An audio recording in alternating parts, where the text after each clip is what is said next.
First time I read Emma Goldman wasn't in a book. I was 16, hiking near the Nevada border. The quote was painted on a wall in red. When I saw those words, it was like someone ripped them from the inside of my head. Anarchism stands for liberation of the human mind from the dominion of religion, liberation of the human body from the dominion of property, liberation from shackles and the restraint of government. It stands for social order based on the free grouping of individuals.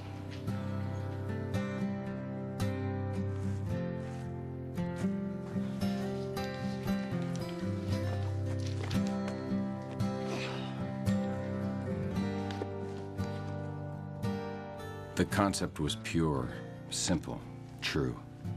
It inspired me, lit a rebellious fire.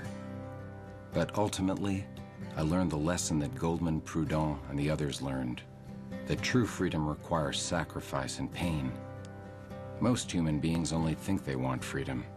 In truth, they yearn for the bondage of social order, rigid laws, materialism.